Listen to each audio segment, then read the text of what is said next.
Ahoy, crypto pirates! I feel so freaking silly every time I do that, but I love you guys and it's worth it. And in the absence of the king, or the pirate king, well, I shouldn't call him the pirate king because that's really Richard Hart, quite honestly. But our captain of this dirty old scoundrel pirate vessel, Captain RG3, he will be dropping in here in just a little bit. But guys, we got some great news. He's out there finishing up his part of the movie, guys. We are in post production. We are getting things rocking. Things are consultants are being talked to. Negotiations with these over the top OTT is the streaming platforms like Hulu and Netflix and Amazon Prime. So, guys, there's some really cool stuff coming out. The reason I don't talk about that is not because I can't talk about it, but it's not my place to talk about it. So I hear a lot of good stuff in the background from a lot of different things and a lot of different projects, especially the ones that reach out to me and keep me apprised of what they're doing. I have never put their information out before they asked me to do so. I will never do so. I do not betray the confidences of the people that put that trust in me. So I can't give you all the information that I want to sometimes, guys. Trust me, it kills me inside, but it's not always my place to tell you guys. So welcome. Thank you guys all for showing up tonight. Like I said, we will have the captain himself showing up here in just a little bit. In the meantime, I did drop a link in the description or in the chat box there. So you guys feel free at any time to go ahead and hop in with me here. Dimension X, first liker. Yeah. But who is the 12th liker? That is a great question, Dimension X. Love it. Crypto King, the producer, is here. Frosty Dog, my man. Tin Top. Look, good to see you guys. Mango Junkie, brother. I did make you a moderator in the middle of these shows running high. So as far as the introductions are concerned, or the intros, Hexicans Coin, HXCN. Is that a new project? Because maybe I'm not filled in. Maybe you're one of the guys that's not letting me know what's going on out there. But if that is a new project, love to hear more about it. Gen Hex, not sure why you're not already in here. Let's see. Vibra Finance CEO. You know what? Where am I at here? Vibra Finance. Always been a great actor of the Hexican community. Also, Blackwing has been as well. And Blackwing and I go back 2017 days. We were in a lot of the same dirty, dark alleys of crypto in 2017. In all the wrong Discord groups, man. I'll tell you that much. Frosty Dog, good to see you, brother. Thank you for the hello kinetics. Melv Tony, my man, is in here. Yes, Crypto Heartbeat. It is a pleasure. Thank you, sir, for joining us. I'm not sure if I've told everyone publicly, but I think I'm pretty confident. I'm like 95% confident that Crypto Heartbeat's in the top 3 of my favorite Hexicans. Just throwing that out there. Big supporter and follower of what they're doing with the Texas nationalist movement. Love the idea of the Texan token. If you guys don't understand how big a deal the first endowment token ever, and it's going to be launched on Pulse Chain, preferably, hopefully the timeline works out. That is huge, guys. That is huge. Endowments are a much bigger deal. It's a whole nother world of its own that most people don't understand in legacy finance. So, my friend, hats off to you. It's great to have you here. Oh, Crispy, I don't know how you're not a moderator, brother. Love you, man. Ross Hex, I'm about to take that moderator wrench away, though. But thanks for rallying everyone up. There's 30 watching. Man, that's crazy. There's 42 now. You guys should go hit it on the Telegram or Twitter. Sorry, I never spent any time on Twitter. I apologize to you guys for that. I will change that going forward. I'm not traveling as much now. We're doing a lot of work that it doesn't require me to be like deep in legal paperwork all the time now. So I should be able to get in there a lot more. So, okay. So Hexicans Coin, HXCN, it is a new project and you'll hit me up. Sounds great, brother. Can't wait to hear more. Trevor Hansen, always good to see you, brother. The Hex Investment Trust is going very well, guys. In this slower market, our assets under management in this bear market have gone down. So, I mean, when the price of Hex goes down and your whole trust is based upon what the price of Hex is, it's gone down. So we're still right now, though, guys, if you're going to put new economic energy into it, if you've got an IRA, a 401k sitting on the sideline, now is the time to put it in at these low prices, because we all know how easy it could do a 10 or 100x from here, and the assets under management will make us go public very, very quickly. So that is still an option, guys. hexinvestmenttrust.com. 506C, accredited investors only, but we can help you figure out if you're an accredited investor. If there's any question at all, reach out to us. There is a form to fill out.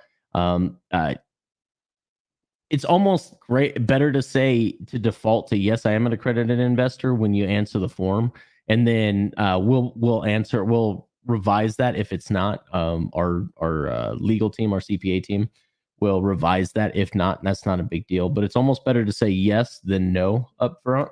But guys, that's a great opportunity for the community to build a new OA that will never sell Hex. So I don't know about you guys, but I love what the OA does. I think they're benevolent. Sorry.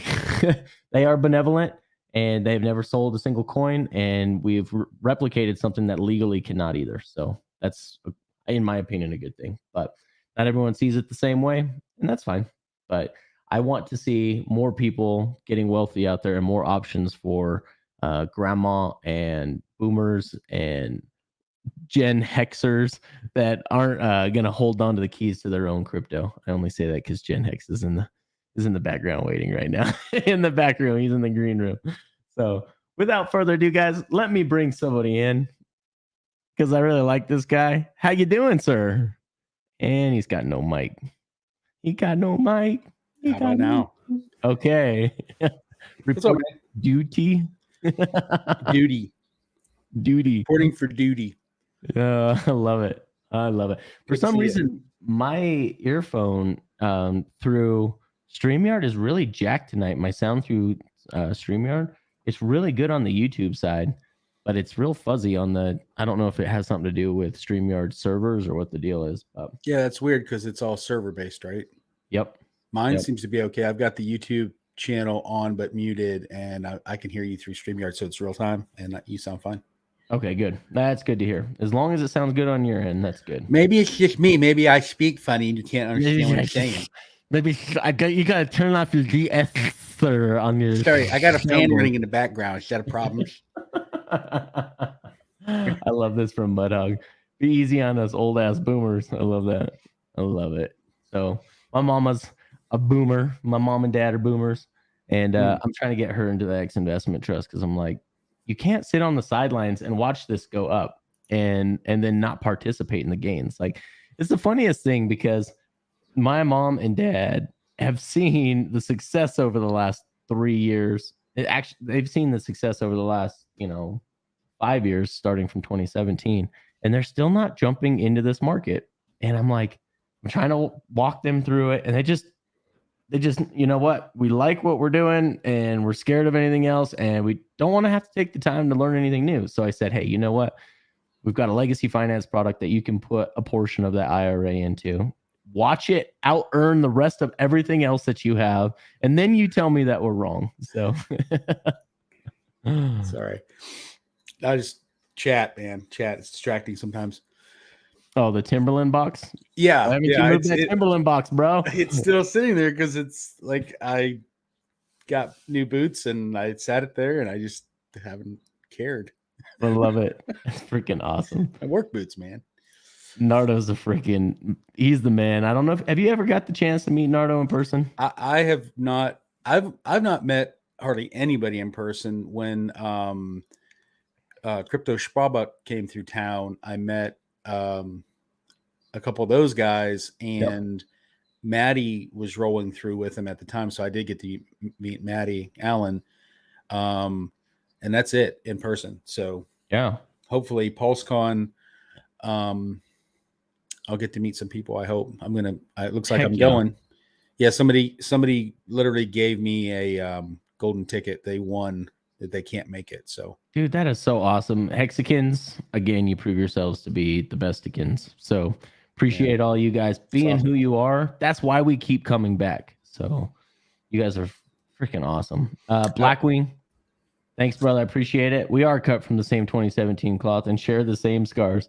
Most others did not survive the dark ages. I could tell you the number of people that got rugged, or never got their coins from ICOs, or high yield interest platforms disappeared and took all of everybody's money. And how many of those guys never came back, never to be seen again?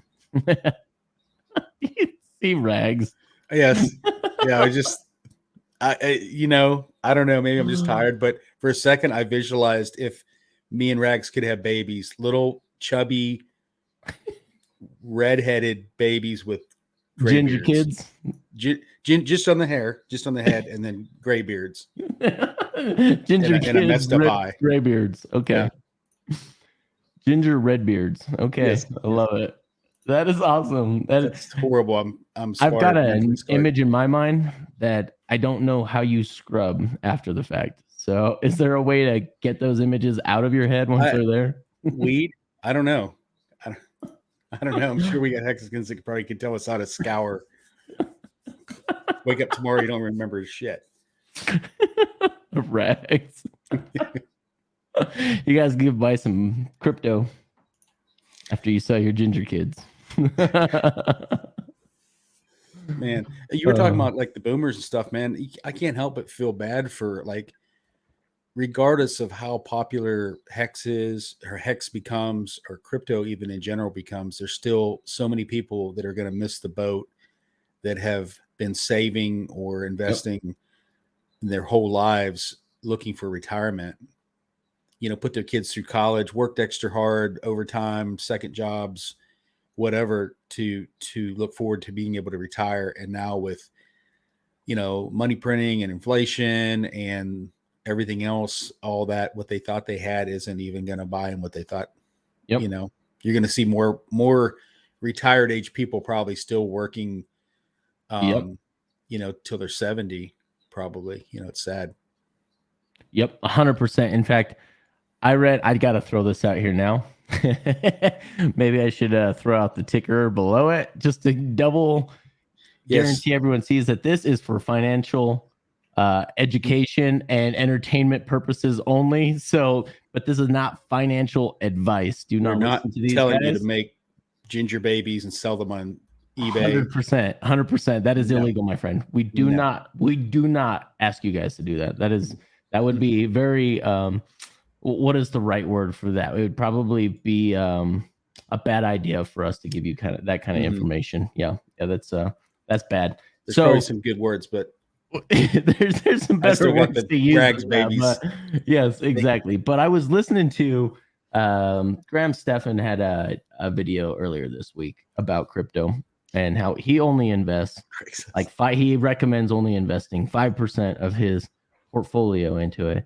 And he did have one thing right. He sends it to cold storage, but he's only investing in Bitcoin and Ethereum. I'm like, yeah, if I was betting on those dogs, I'd only have 5% of my net worth in those things too. Mm-hmm. He's doing crypto all wrong. And so these boomers that aren't taking the time, and I'm not just picking on the boomers because there's a lot of people in a lot of different generations that are doing the same thing. But let's just say those no coiners out there that aren't taking the time to really learn about this market and what DeFi could potentially be, and the admin keyless, trustless, permissionless systems that already exist here, and how you can get multiple X's on those right now, they truly are missing out.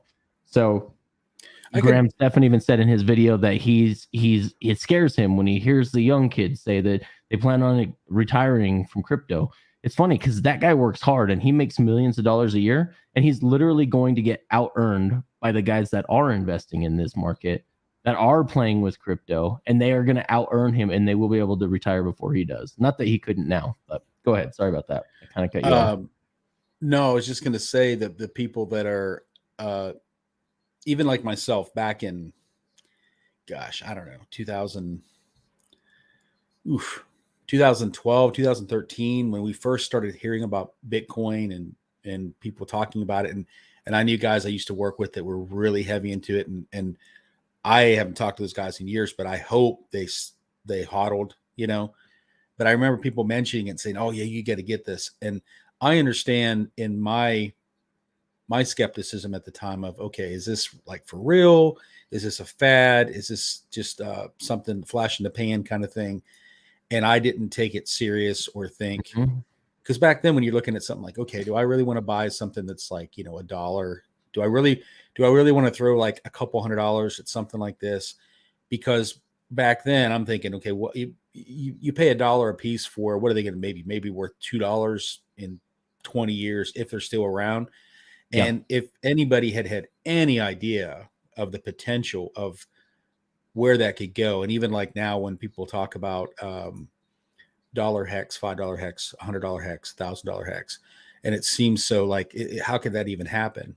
The same thing was going on. I mean, granted, there's billions of hex versus what's the total cap of possible? 21 Bitcoin. million for Bitcoin. Yeah. But still, you know, even back then, even the conversation of it, you know, to think, why would I put $200 in something that may be worth maybe a couple dollars in a few years if I can keep pumping my 401k? Yep. You get my 3% match from work or something. So I understand but we're beyond that now. We're 10, 11, 12 years beyond that. And it's still around and it's still popular and it's getting more popular. So yeah, it's like friends and family that still haven't taken it, like at least take a good look at it. Even if you don't do it, at least look at it. Most people just watch it. Interested. Put it on your stinking Yahoo browser watch list. Like, it's funny because I never told my wife where to go look for the hex price, and she doesn't give a damn about crypto. Like, she's not interested. I mean, out of 100% of the population, 95% of the people participating in crypto are men anyway. So, and I don't think my wife is, obviously the numbers show that she is of the ordinary, you know, of the regular demographic for women that aren't following this. And she just did a Google search and ended up with a Yahoo ticker. Guess where that Yahoo ticker comes from, by the way? CoinMarketCap. Yeah.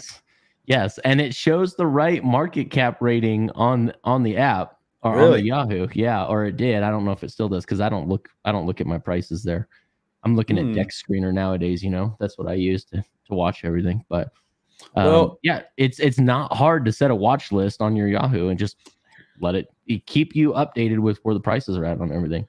I know. I mean, you've probably heard this many times. I've heard it many times. But even in the STEM, in tech. Generally, the percentage is higher for men than women. Women tend to gravitate toward the, you know, nursing and like the nurturing, caring, the hospitality and the caring. Yeah.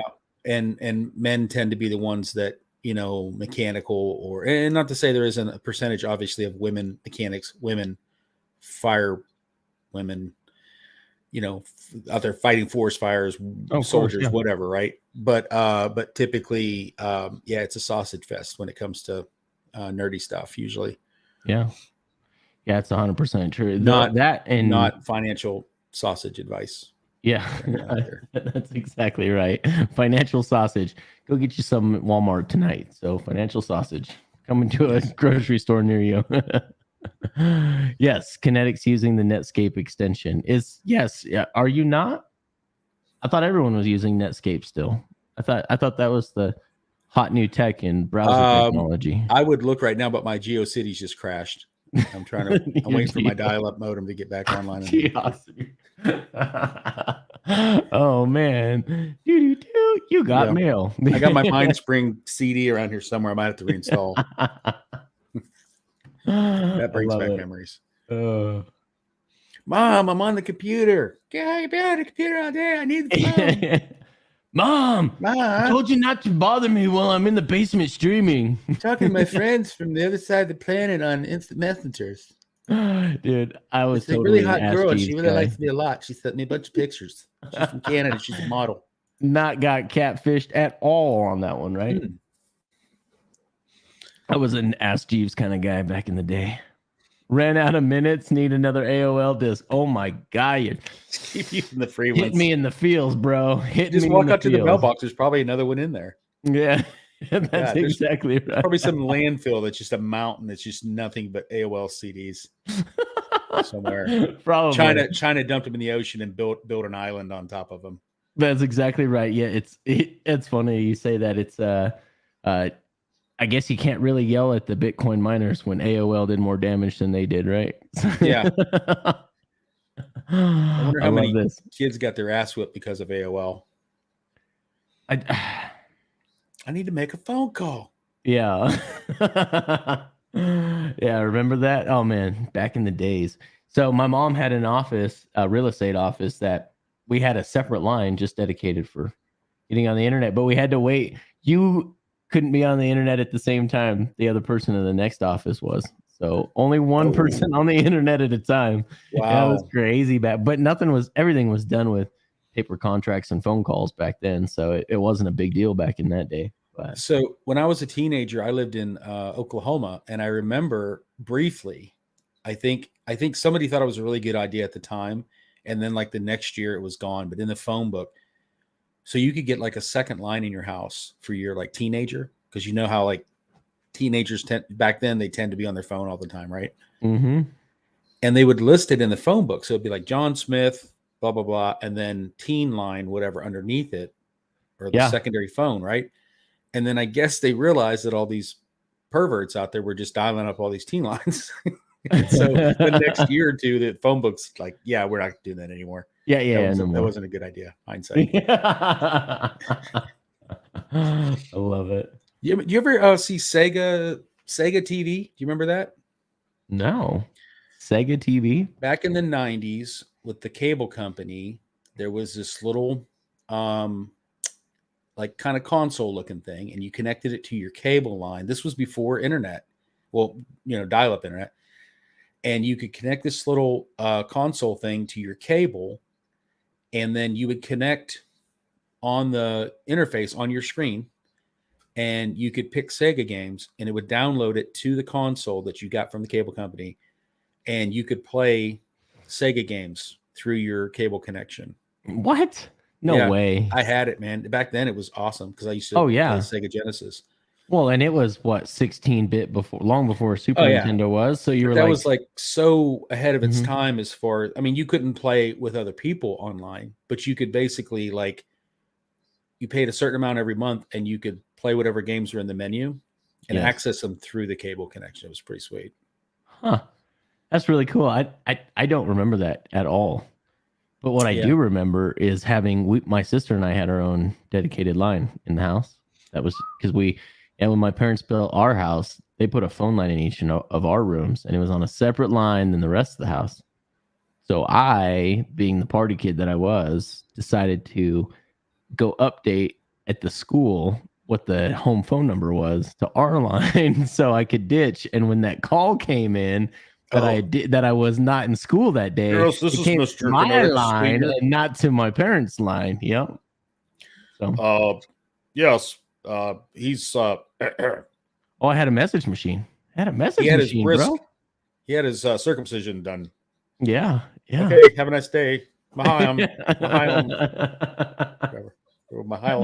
Yeah. No, it was wonderful until the day my mom figured it out. So, and then when she figured it out, all hell broke loose. And that was one of the few times I think I ever got slapped in the face by my own mother. Ooh. Yeah. Like straight in the mouth. I got popped in the mouth one time too by her too. But I deserved it. I'm going to be quite honest. Like, surprised she didn't do it sooner. I don't know if we want to go down that road. I've been hit by any type of object ever created by nature or man that could.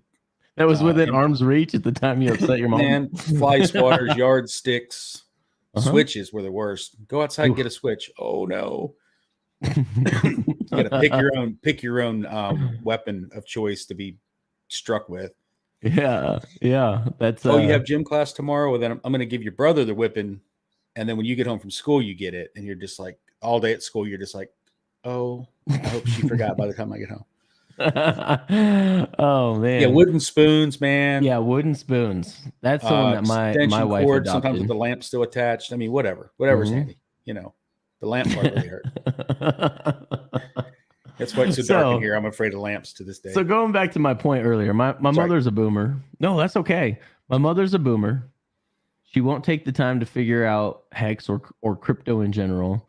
And she's going to miss out on the gains because I was a shitty son when I was young and I didn't obey her and I deserve to get popped in the mouth. So guys, be good to your moms and then teach them how to make money in the future. Okay. Because they're more likely to listen to you if you're a good kid when you're young. Can I add a I'm layer of assuming guilt? that's what I got out of that. Can I add a layer of mom guilt on top of that? Yeah. I lost my mom November 2018, and technically I lost her 2 or 3 years before that because she went in for a surgery and her blood count got so low that it basically kicked in dementia. Like she already was, Oh, damn it. So even the last 2 years she was with us, she wasn't with us. Darn, so man. literally, That's hard. if you're on the outs with your mom and there's a chance of like working something out, your dad too, or your brother, sister, anybody, don't wait too long because you never know. Literally, it's one phone call away that you might not be able to have that rectified conversation. That Sorry is to put a buzzkill on that familial conversation. and relationship advice. Do follow that advice. So that is advice. Follow that advice. But don't borrow money from your mom. That's financial advice. Or don't. And if you do, make it a very short-term loan. And even if she doesn't want interest, pay her back more than you borrowed. Okay, guys? Okay. Yeah. But just saying, it's one of those things where as you get older, the grandparents start going and the aunts and the uncles and the parents, and then, you're the next layer in the onion. So you only get so much time. Yeah, 100%. Yeah. 100%. But also, 5. At the same time. We don't have a lot of time except for with Hex. We have plenty. Except for 15 years. You guys got 15 years. So enjoy those 15 years for now and ladder your stakes, not financial advice. Right. Because some of you might need it in 3 years. Some of you may not be here in 5 years. So, but ladders help solve that, but not financial advice. So yeah, not financial advice. That's all I'm going to say. So I don't know where I was going to go with that. It's probably not appropriate. So not that it's inappropriate, just it's not along the same vein of what we were already talking about. So everyone's still talking about wooden spoons and I know, right? T-shirts. Can relate. Anybody over like probably 35 or 40 can relate because everybody younger is like, oh my gosh, someone looked at you funny. Your mom hit you with a belt. Oh yeah. That was the least of my worries. Yeah. It's bad when the welt's got the little belt hole marks in it too. That's a pretty good strike. You knew she was swinging for the fences then. So did you see lately in the news a couple more of these projects and exchanges and stuff like going bankrupt and going out of business and stuff? A couple more. Like one in Singapore the other day. Yep. That's what happens with over leveraging, guys. And Richard on Fox Business this week. It's been a lot more news. Yep. Not your keys, not your crypto. Yeah, it's funny because I don't remember the last time Meet Kevin with almost 2 million subscribers was on Fox Business, but he's the one that tried to call out the Hex scam with Richard, and Richard then tried to tell him, "You're gonna lose all your money, bro. You're playing this game wrong. You're doing it wrong. Stop giving your keys over to other people and expecting yield in return." And then this last week, Kevin just posted how he completely lost all of his crypto because BlockFi went down. He's not going to be able to afford that pink dye for his hair anymore. I know. I noticed it's not pink anymore. Maybe that's saying something. He's already had to cut costs. That and BitBoy covering his hedging his bets this week too. Yeah, he's I unapologetically love Richard Hart. Where was that a year ago? Where was that at the top of the bull market? Where was that 2 years ago when you were gifted Hex and it went up to $500 a Hex went up to $60,000? Where was that? Why didn't you? Yeah, just a pump and dump, man. He just got lucky, right? Yeah, lucky. Yeah, and that's the one trade I'm sure if he was smart, he'd get back in. I don't know his financial situation. I don't watch his show. I don't know if he's talking about buying more, but he'd be a fool not to. I used to watch that. I used to watch his show before to be honest, ever since I found Hex and Richard Hart and stuff, I slowly stopped watching it. And then I just unsubscribed because it's just like, number one, they rarely talked about anything Richard Hart. And if they did, it was FUD usually. Well, all the people that he's had on his Around the Blockchain show, the ones that weren't they weren't they didn't have anything good to say about Richard and his projects. They're all the guys extremely quiet right now. I don't see him anywhere on any YouTube channel showing up as guests. I don't see them on Twitter because the stuff that they were touting as good projects went to zero. So well, you guys just need to look at what happened in the and I'm speaking to the choir, obviously. These Hexicans all know this, but if anyone stumbles across this that's interested in crypto, stop listening to the fake gurus, guys. Listen to the guys that have been saying the truth since the beginning. Go watch Richard Hart's old stuff. Go ahead, Jen Hex. Sorry about that, bro. I cut you off again. No, I was going to say like a year ago or so, there was a time where he basically showed their portfolio, right? As far as the wallets for the show. Like, I don't know if he had personal stuff aside from that or not.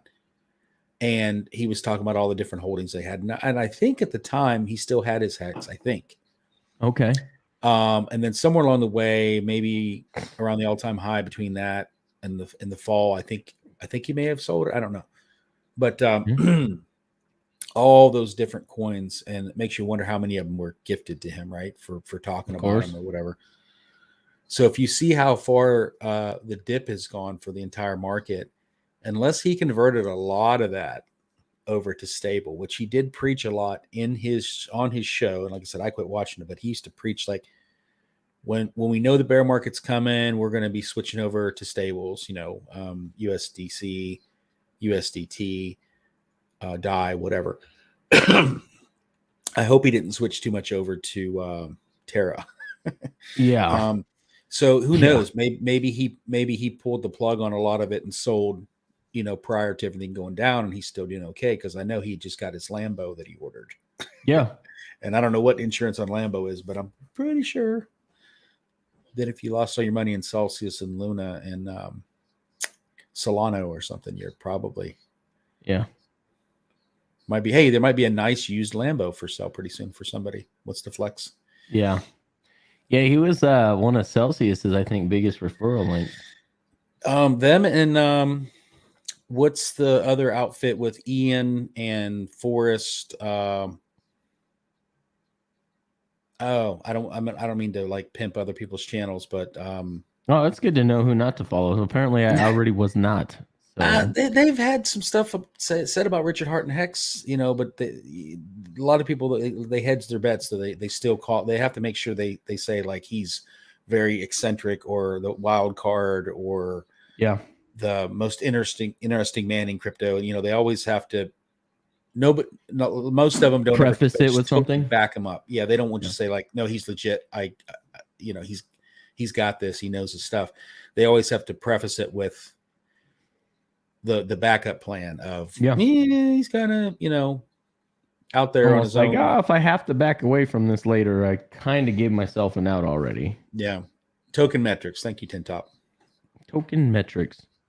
Tokenomics. Yeah, they're a whole channel about. I think they're a pay group too. Like you have to subscribe to get all their content or something. Gotcha. If I'm not mistaken.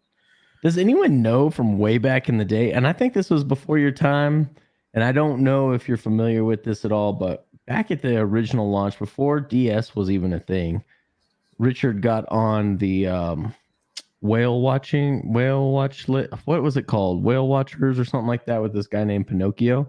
And he just destroyed their arguments. And they were just laughing to the bank. They wouldn't let any of us Hexicans on. They let one young kid, super young kid that was talking about his golden yacht. That's where the golden yacht meme came from. Oh. And he wouldn't let the rest of us talk. And it's like, oh, you guys asked for us to come on, and then you won't let us come in defense of Richard Hart and the project, because they obviously didn't understand how the mechanics behind Hex worked. And we were trying to explain. If I said that channel's not around anymore, that probably is why. Because number one, misinformation, and number two, they were trying to rip off a name of what sounds like a chubby chaser dating website. Probably number two. Got a copyright strike there. Whalewatchers.com. I don't remember exactly what Whale Watch or something was their YouTube channel.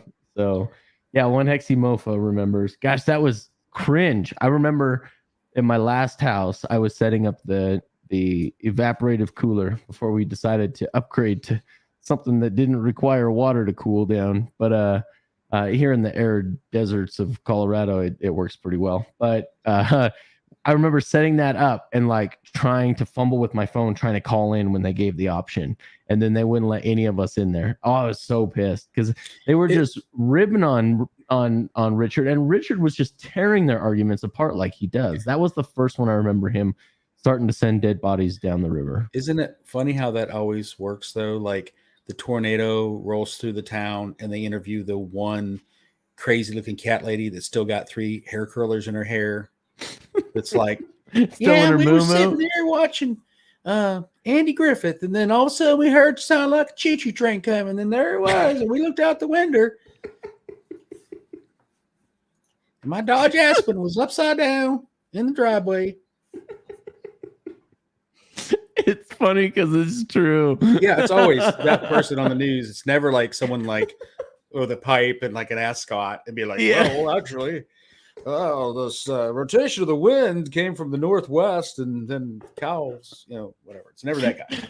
I remember there was a clip. I think it was played on Glenn Beck years ago, not like 2, 3, maybe 4 years ago. And journalism had gotten so lazy. They went to talk to this lady. They were showing the clip, and they went to talk to this lady, and she's like, yeah, that's so crazy. I heard it on the news. And it's like, you went and asked someone who watched it on the news that wasn't even at the event at the time that it happened. Like, talk about getting lazy. We're going to our field reporter, Kinetics, live with a person who has seen this on the news. Go ahead. Who saw it on the news 30 minutes ago and has something to say about it. Oh, well, we have something in common. We both saw it on the news. Yeah, it's sad. Bigfoot. Yeah, I saw an old black and white video. So did I. He is real. Yes, Kevin BT. That's why we got rid of the. In all my rentals, I got rid of the swamp coolers for exactly this reason. They all smelled like mold. So and it's arid here, so it doesn't even mold unless there's an actual long-term leak here. But you're at the higher sea level, right? Too, so that affects a lot of stuff. Mm-hmm, absolutely. So we're where I'm at. We're well above a mile. So and in most of Colorado's super arid anyway. Actually, all of Colorado's super arid unless you live right next to a large lake. I knew that because I saw John Denver say that on the news one time. So I knew that because he saw it on the news. I saw him on the news. He was talking about the mile. That's crazy. I heard it on the news. Yeah. Oh, this is great. Oh, 8,000 feet.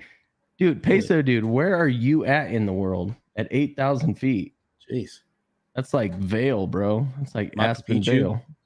Mount Chu. He's got a penthouse on Machu Picchu. Machu Picchu. Yeah, that's right. Machu Picchu. What was the old line from Airplane? Every time he started thinking about that one flight mission, it's like over... Not Chupacabra. It was whatever. I don't know. It's an old movie. Dude, it's been a long time since I've said. I couldn't recall that one right off the top of my head. I just remember the old lady speaking jive. Oh, I speak jive. All the people, or all the ladies panicking. It's like, let me handle this. And there's like a whole line of people, the nuns, they had like wrenches and they're all taking turns. You can't get away with that kind of humor anymore. It's not politically correct. There's no way you could get away with that. Oh, Machu Picchu. That's when that's the special Pokemon that's from Mexico. Oh yes, the legendary mythical Pokemon, Mount Pikachu. Oh man, I remember watching Blazing Saddles. It's like half that movie would have to be edited out now if they play it on TV. You could not get away with it. Even like Spaceballs. And that one's even milder than Blazing Saddles. You could not get away with half that. The Mel Brooks stuff, yeah, they didn't hold back on. They made fun of everybody back then. Yep. Zacatecas, Mexico, huh? Zacatecas, Mexico. That sounds like it. Dude, you just made that up. That's not even a real place. Well, isn't there a beer that's called like Zacata or something? Isn't that the same? That's Texacotl or whatever it is. I don't know. I don't know. I just drink it. I don't read it. Naked Gun. That was another one. Yeah, any of the Police Squad Naked Gun stuff. That famous meme where Leslie Nielsen standing in front of the fireworks factory and all the guys are all the guys with the grass pointy hats. I'm not going to say what they are, Yeah. running out and fireworks going everywhere. He's like, nothing to see here. Move along. Nothing to see here. It's like a classic meme. Oh, yes. Yes. The memes before they were memes, before we knew what memes were. It was all up here. You had to, you know, I wonder how many lives the internet saved, though, like having Google on your phone now. Like how many bar fights didn't break out because two guys didn't get in a fight about how many home runs somebody had in a certain game at 1 year, or touchdowns or yards or passes. You know, because that's a you get great these question. arguments at a bar, two drunk guys end up fighting in the alley. Now you just bring it up on your phone. You're like, oh, yeah. Oh, you're right. Yeah, you're right. You win. Okay. Shots over here. Another round, bartender. Instead of shots, I don't know. I instead of don't shots think in the the back world alley. will ever know. That's like asking how many licks to get to the center of a Tootsie Pop. Like, I don't think the world will ever really know that one. I don't think anybody ever cared enough to count them. Well, the owl did. I don't know about you guys, but I'm old enough to remember that owl only took two. He was there on the third. Well, he used his little pecker. You did go there, didn't you? You had to go there, didn't you? Sorry, his little You pecker. just had to. Man, I had Owls do have a smaller I had pecker than Rags other and Crypto birds, Heartbeat watching. I think they just signed off. Yep. Or we just went from 85 watchers to 75. We just lost 10. Thanks, bro. Because of my owls have a smaller pecker. I'm confident joke. It was you. Yep. It was probably me. Yeah, I have that effect. Every week we lose one sub for some reason. Yeah, I'm going backwards here. I need to get the captain back on to save us because I'm sinking the ship here. Hopefully he doesn't catch on. Yeah, that's right. Crypto Games Club. It was 1-2 crunch, not 3. You guys, no, you guys didn't see the commercial. Crunched it on the third. Oh, I like that. That's good though. Yeah, the owl was a 2-pump chump when it came to those he was. Tootsie Pops. Yes, he was. But on the other hand, that was a nice beaver. So, Bobby, you ever seen a grown man naked? Remember the pilot from Airplane? See, you probably couldn't even get away with that nowadays. No. Doctor, this man is sick. We need to, or what was it? We need to get this man to a hospital. Nurse, doctor, what is it? It's a building with sick people. That's not important right now. Get this man to a hospital. Doctor, I responded. I want to bring up something that I responded to today, and it was super funny because I think only like 3 people saw it, and maybe it was because of who actually. Let me see if it was because the first one that someone started. Then maybe they didn't. He doesn't have a lot of followers for the first one, but let me see if I can go find it. I'll try to find it. It was a tweet, so I responded to a tweet. There's someone talking about Robert Kiyosaki and Richard Hart getting together. Oh, and yeah. And I would say if you responded to a tweet, it wasn't mine because you never respond to my tweets. I purposely try to get away from your tweets. I purposely try not to pay attention to them. To be honest, they're not very good. So, well, thank you for being honest. So I won't play this now, guys, but I do want to tease this right now. And it's funny.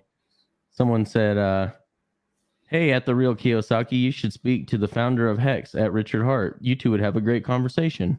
And Hexin 311 said, pretty sure RK is familiar with Hex. We can't talk about it at the real Kinetics. And I says, does this answer your question? So more to come, guys. More to come. So hope some of you guys actually saw that out there. If not, it's all good. It's all You've good. met Kiyosaki, right? I have, yes, several times. Nice. Oh, nice. I got kicked out of the conference. He kicked me out. His long bony finger. He pointed to me and he said, if you aren't going to pay attention, get the out of here. And I said, oh man, you weren't paying. What were you doing? I was texting on my phone. He asked us to participate. He was wow. So another Hexican and Funding Jim were sitting next to me, and we were 3 at the end of a table. There was no one on the other side of us. And he said, hey, I want you guys to turn to each other. We're going to do an activity. I want you guys to turn to each other and talk to each other about what your parents taught you about money. And they turn and they start talking to each other, and I'm on the end of the table. There's nobody there. And I was like, oh, well, they're busy. And my daughter, my 16-month-old daughter at the time, was really sick the night before. Like my wife was in the ER till like 2:00 in the morning. So I was texting to check in on her to see how everything was going. I didn't think I was being too disrespectful, right? Well, my buddy knocks over on my arm and he goes, "Hey," one of these other Hexicans. I don't know if he wants me saying he was there, but he goes, "Hey, he's talking to you." And I look up, and that's when Robert Kiyosaki's pointing at me. "Young man, if you aren't going to participate, get the out of here." And I was like, dropped my phone and got up and like I was getting sent to the principal's office, and I felt like I was 12 all over again. I started walking back to the. What's that? I was texting. I didn't. You didn't hear that? You're too busy texting. I'm just kidding. No, I heard you. Gosh, but, I'm so disrespectful. I'm so sorry.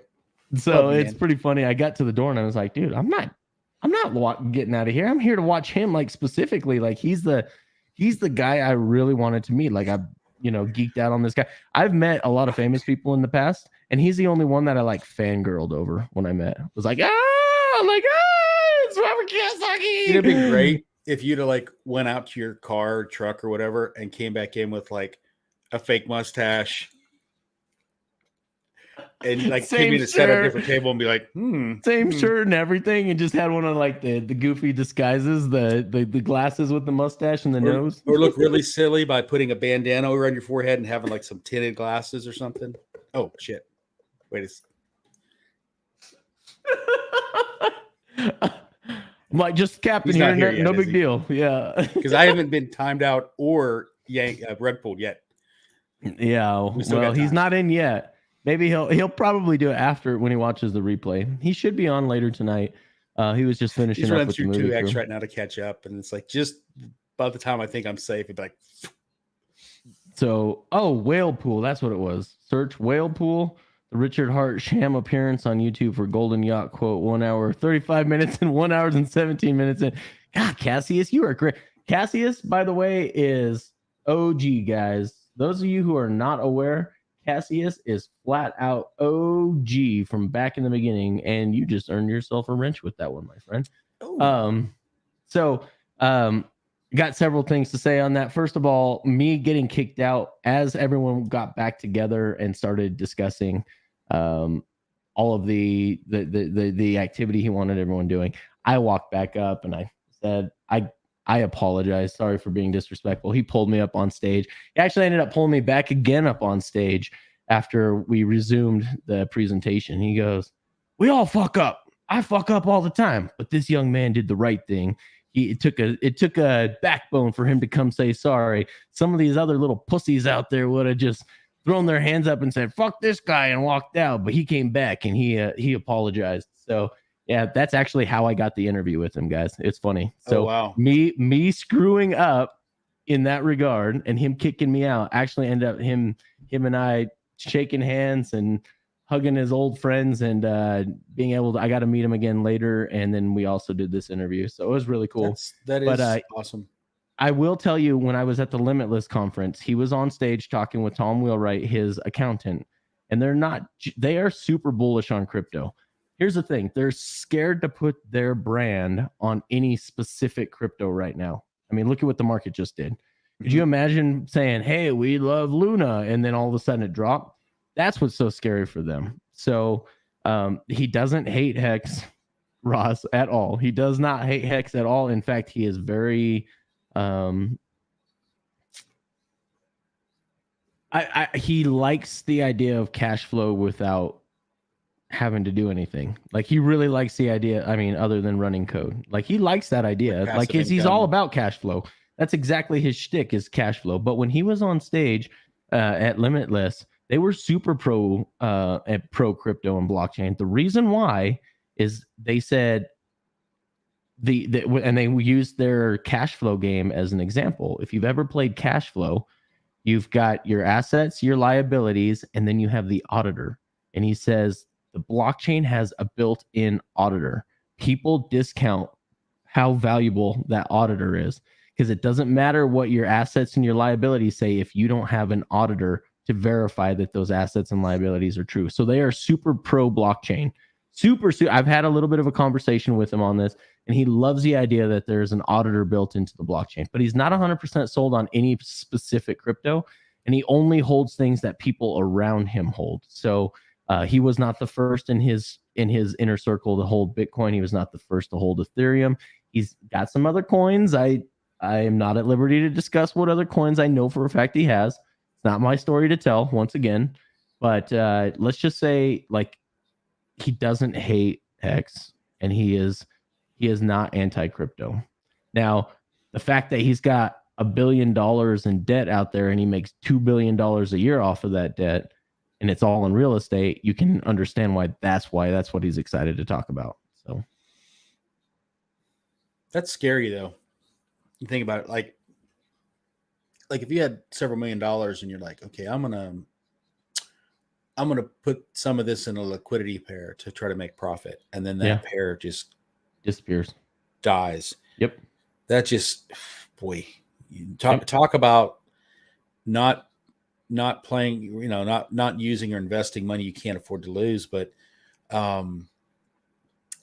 you got to give props to some of these big whales that have some of these liquidity pools, man. Yep. They're taking a real risk out there, and I'm sure there's been a lot of people that aren't whales anymore because they were in the wrong liquidity pool, right? Yep, 100%. Because everything you can buy on any kind of exchange, well, DeFi exchange, I guess, is that liquidity is being provided by, you assume, a person or group or something, right? 100%, absolutely. Yeah, absolutely. And there's a lot of risk providing liquidity. You don't know what the market's going to do. I mean, it's on both ends. What if the coin that you're providing liquidity to goes to zero? What if you've got the opposite? What if you've got impermanent loss? What if everyone buys that coin from you and the price goes up and all you're left is the other side of the trading pair? So there's a lot of risk up and down. Or honestly, you cash out to stables, and then either maybe that stable disappears, or everything else is shooting up, and you're in dry powder, or stable dry powder. I guess can be stable coins, right? Yep. It's all about timing and stuff, but like you said, Hex at least the sure thing. If you're buying the dip and you're buying it like now when it's on sale, and I think Gwei's in the teens. It's 15 right now. It's ridiculously low. So I looked to see what it would cost to mint a Hedron, before a stake was ending, and I grabbed up some Hedron a couple weeks ago. I was glad I did. Good for you, brother. That's smart of you. I think people are sleeping on Hedron. A little bit. I think people are straight sleeping on Hedron. I think they don't understand because there's so much. There was a huge volume of new coins brought into the ecosystem so quickly. People, I don't think people are looking far enough into the future, as we know as Hexicans how rare T-shares are going to get. Now your Hedron your mintable Hedron is based upon your T-shares, guys. So if your T-shares are going down and the 10x multiplier is gone from Hedron, what do you think is going to happen? Especially as Hedron gets burnt. Hex can't even get burnt, or doesn't get burnt, other than temporarily during the stake until you remint it at the end with its rewards. Mm-hmm. But Hedron is going to become as rare as Hex, as far as I'm concerned, and maybe to a multiplier of 10. It doesn't matter. The fact is it's deflationary. So Hedron's in 3 to 5 years, people who have Hex, and this is for all of you guys out there that don't have Hex. I think most of you do here in the chat. But if you have Hex and you are willing to stake it, you will get Hedron, guys. And this Hedron is going to be, I think, to some multiplier as valuable as Hex is. So I think some people are sleeping on it. And if you stake before the launch, you'll have Hedron on both. You'll be able to mint Hedron on both chains. 100%. So you're doubling your stake, and then you're also doubling your cut of Hedron that you'll accumulate. Yep. I think that multiplier people got in on that we've been staking the last, a few months ago is down to 0. Now you don't get the extra bonus, but and I was thinking about this the other day now because they're talking about what's the other one called that where you can stake Hedron now or something. Icosa. Yeah. So just think about that, right? So unless you were privy to that information, it's like, okay, another use for Hedron, right? And then what happens if somebody else comes out with some other thing, and now there's another use for Hedron, and another one, and the more uses for it, it's not just a minute and dump it type token. It's going to make it more utility, and then probably more value on it too. So. Mm-hmm. Noel O'Fuhrer, no answer. Ugh, thanks a lot. Okay, well, I don't see any other comments before that. So if you wouldn't mind reposting your comment, because it's not showing up in either one of my two chat bars here. So I don't know what it is that we failed to answer for you. But I'd be happy to tackle it. And if I don't know the answer, I'm not afraid to tell you I don't know the answer. But he asked when Pulse launched back in November 3rd, and he's wanting to know why you never answered him. No, I'm just kidding. No, I'm just kidding. I don't know. I don't see where he said anything. I went back quite far, and I see nothing there. So thanks for the sarcastic. Thanks a lot. But I will give it a shot if I actually see it. I just didn't see one. So, the gentleman. Thank you, sir. Gerald Salente. He was a flamethrower. I was afraid to comment back on half of what he said. I agree with 99% of what he said, but I wanted to keep our channel here. So I was afraid to respond to some of the things that he had to say. Quite honestly, it threw me back in my chair. I was like, well, and actually Robert and I talked about that too. He's a big fan of Gerald Salente came on Robert Kiyosaki's channel like right after he and I had our discussion. So it's kind of funny. It's pretty cool. It's funny too, because I mean I haven't met like a ton of famous people, like nobody really, maybe in a certain genre or something, where some people might like a novelist or something, right? Like a writer, author, whatever. But it's funny sometimes you meet people in person and then you just like walk away like, holy crap, he's just like a normal dude. Yep. It's like for some reason, like celebrity types, for some reason, people put them on these pedestals, and it's funny sometimes you meet them and they're just normal people. It's the funniest thing. Yeah. No, he did not make me walk on hot coals, because that is the wrong guy, my friend. That is Tony Robbins, and I was not at a Tony Robbins event. Is Tony Robbins a Nephilim? I'm pretty confident. Just when you're like 8 feet tall, you have to Goliath. Like in Goliath, isn't he like super tall? And it's like even his jaw, he looks like his jaw should be on like a exhibit at the Smithsonian or something. Yeah, that's exactly right. Oh, we got our question. Here. Why Hex can't be bought in Binance? And is there any plan to get listed? Thank you, guys. Noel, there is no plan to be listed in Binance unless you, sir, are willing to give them millions of dollars worth of liquidity and a $4 million listing price. That's what it costs to be on Binance. And Richard Hart isn't paying that. So unless you're paying for that, it isn't going to happen. And I'm not sure. Personally, I won't buy coins on Binance. So it doesn't, no skin off my nose, but if that's where you want it, that's about what it costs. I don't know what they want liquidity. They want you to provide liquidity, and it's about $4 million to have your coin listed on their exchange. So, and it's not necessarily even up to like Richard or whatever too, right? They can always say no.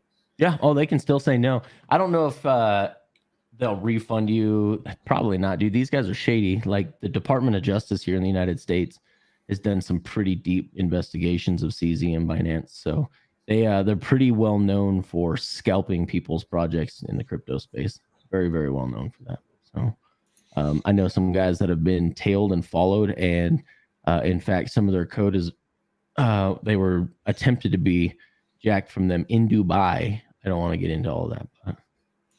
Now, this is interesting because way back last summer when I first got into the Hex community, and I was hanging out in Telegram for after Pulse SAC. I was definitely in there like the first couple weeks for Pulse X SAC, and I got in the voice chat thing because I had previously never done like the Twitter spaces or like the a lot of people hang out in the voice chat Telegram. And I remember somebody came in, they were kind of new, they're trying to figure out in their country where they could buy like ETH to get the ETH, then go to go SAC or whatever. And people were talking about like Coinbase versus Binance versus crypto.com, et cetera, whatever. And I see people all the time talk about like, yeah, I want to get some more, but if I buy it on Coinbase, then I have to wait like 10 days before it's able to be moved and all this different stuff. My Binance US, if I buy something, unless I already have something else sitting there, like if I have $1,000 worth of tokens sitting on Binance US, and I bring on $500 worth of fiat to buy like more ETH or something, to swap for Hex, I can move that 500 off of there as long because I still have 1,000's worth of something, right? Yes. But with Coinbase, and I'm not sure why, I don't know if it's the type of checkings account I have, whatever. I could go on right now and buy $2,000 worth of Coinbase and immediately send it to my wallet. Yeah. And I hear a lot of people say they have to wait longer, and I don't know if that's. Well, how long have you been a Coinbase member? Just since early 2021, so maybe barely over a year. But as far as I know, it's been like that since I set it up. But Binance wasn't. That's interesting. So I don't know. I know a lot of people that I've onboarded that had to wait 5 business days, and I don't know if it's just they haven't used it enough. Maybe it's their first time. Most of them were no coiners first, so they didn't have an account. So I know a lot of people that have had to wait. Because I don't wait anymore, but I've also been a client since a customer since 2016. I don't use it a lot, but every now and then I'll take some USDC to it and cash out. Well, that's the funny thing is, this was, back during somewhere in between Pulse SAC and Pulse X SAC in Telegram chat. I was trying to explain that to somebody. I was trying to explain what we just said. Like, I don't know why, but this is how it is. And I can't remember who it was. Somebody in there, they just like broke me off. Like, I don't know who you are coming in here with this FUD and telling people that's bullshit and that's lies. And there's no way you can send money on Coinbase and get it immediately out. And somebody needs to ban this guy, and like went off on me in voice chat. And I'm just like, dude, back the hell off, man. I said, all I can say is my own experience. This is what I do, and this is how it works. I don't know why some people's accounts do and some don't. Maybe it depends on what state you're in. I don't know. Yeah, how are you doing that? Are you doing ACH, draft, wire, debit card? What are you doing on that? When I did use Binance US, which I haven't forever, just one, I don't care for Binance anymore, but in general, but the hassle of it. When I noticed if I did it on Coinbase, I noticed that I got it like immediately up to like $2,000 or something. Okay. But yeah, like you said, maybe when I set it up, I had 2 different checking accounts at the time, and I noticed that when I tried to use one, the one would almost go through immediately, and the other one would take like several hours. Yeah. So maybe they were 2 different kind of checking accounts. Maybe I don't know. No, I don't think so. I think the ACH draft should all be the same, but I do know this because this is how when I've come in and out of crypto, by far the fastest way is to wire. Like if I wired it before 2:00 in the afternoon, my time, Mountain Time, and I wired it before 2 and it got out before 2, like 3 or 4 o'clock in the afternoon, like I'm not only able to buy USDC and move off the platform, but like be already staked and ready to go before the turnover of the day. So I can go all the way from wire to USDC to Hex and be staked and ready to go for the turnover of the next day. Well, and I don't use, and I have never used like Staker app. I just have, when I quit using my phone for anything crypto related, like I took my wallet off of my phone and I got a new wallet, and I got the hardware wallet, and I set it up and everything.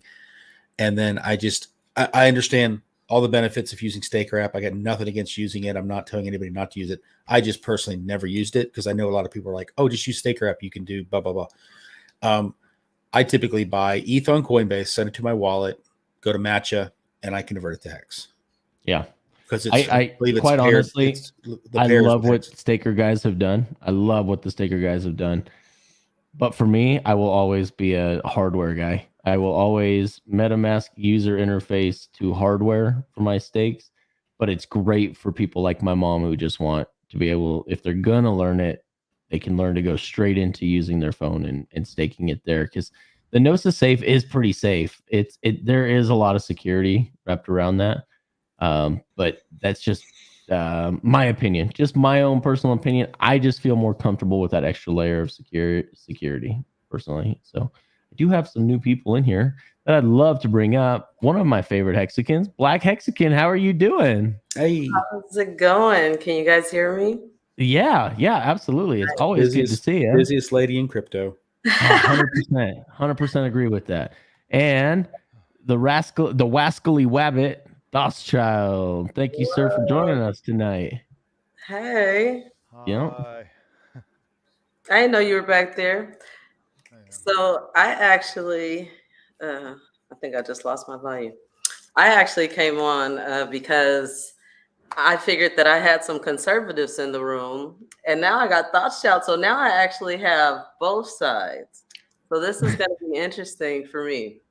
Okay. So, I don't know. If you guys don't mind, I want to just pick your I'm a gun owner, and you know that I think that most women should be barefoot and pregnant next to the wood burning stove. So I'll just warn you. As a conservative, that is not my stance. So I mean, the gun part, yes. She knows I'm kidding. She knows I'm hip hop. All I am is hip hop.